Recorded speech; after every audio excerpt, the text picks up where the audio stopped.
বর্তমান সরকার দায়িত্ব গ্রহণের পরপরই বাংলাদেশ শ্রম সংশোধন আইন 2026 পাস করেছে।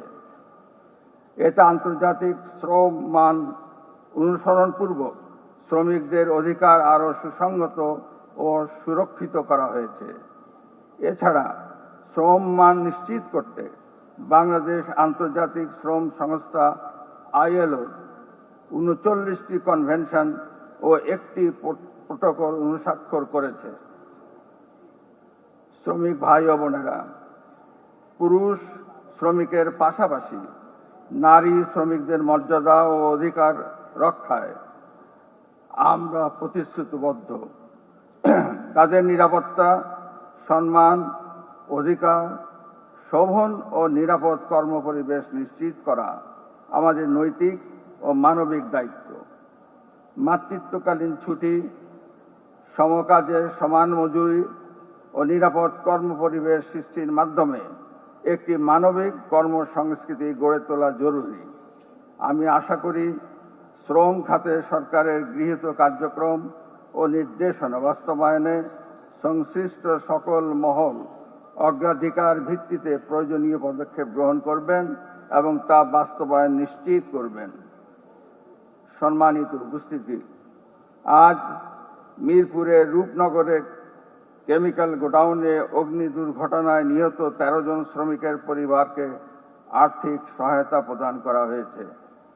আমি এই মর্মান্তিক দুর্ঘটনায় নিহত সকলের আত্মার মাগফিরাত কামনা করছি। আমরা চাই আর কোনো এরূপ দুর্ঘটনায় যেন কোনো শ্রমিক ভাই বোনদের প্রাণ না যায়, কোনো পরিবার যেন সহায় সম্বলহীন হয়ে অসহায় অবস্থায় না পড়ে। এজন্য কলকারখানা, শিল্প ও বাণিজ্যিক প্রতিষ্ঠানে দুর্ঘটনা রোধ এবং নিরাপদ কর্মপরিবেশ নিশ্চিতকরণের লক্ষ্যে সমন্বিত পরিদর্শনের গুরুত্ব অপরিসীম। এ ব্যাপারে সংশ্লিষ্ট মন্ত্রণালয় ও দপ্তরসমূহ এবং বাংলাদেশ এমপ্লয়ার্স ফেডারেশন, BGMEA ও BKMEA সহ সংশ্লিষ্ট কারখানা মালিকগণকে চিহ্নিত ত্রুটিসমূহ সংশোধনের উদ্যোগ গ্রহণের সার্বিক কমপ্লায়েন্স নিশ্চিত করতে একযোগে কাজ করতে হবে। সম্মানিত সুধী, আজকের দিবসের প্রতিপাদ্য সুস্থ শ্রমিক, কর্মঠ হাত, আসবে সবার নবপ্রভাত এক দূরদর্শী ও অনুপ্রেরণামূলক বার্তা বহন করছে, যা শ্রমিকের শারীরিক ও মানসিক সুস্বাস্থ্য, উৎপাদনশীলতা এবং জাতীয় নতুন সম্ভাবনা ও অর্থনৈতিক সমৃদ্ধিকে একই সূত্রে গেঁথেছে। আমি আশা করি শ্রমিকের কর্মঠ হাতে সম্মিলিত শক্তিতেই উদ্ভাসিত হবে প্রতীক্ষিত নতুন প্রভাত, যার মাধ্যমে একটি অন্তর্ভুক্তিমূলক, মানবিক ও আধুনিক রাষ্ট্র ব্যবস্থা বিনির্মাণ করা সম্ভব হবে।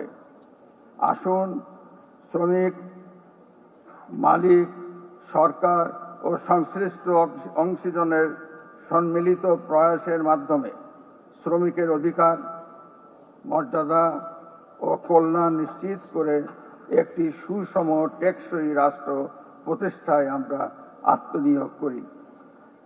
মহান মে দিবস এবং জাতীয় পেশাগত স্বাস্থ্য ও সেফটি দিবস 2026 উপলক্ষে আয়োজিত এই অনুষ্ঠানে শ্রম ও কর্মসংস্থান মন্ত্রণালয় এবং এর আওতাধীন দপ্তরসমূহের কর্মকর্তা কর্মচারীবৃন্দ এবং উপস্থিত সকলকে আন্তরিক ধন্যবাদ জানিয়ে বিশ্বের সকল শ্রমজীবী মানুষের কল্যাণ কামনা করে আমার বক্তব্য এখানে শেষ করছি।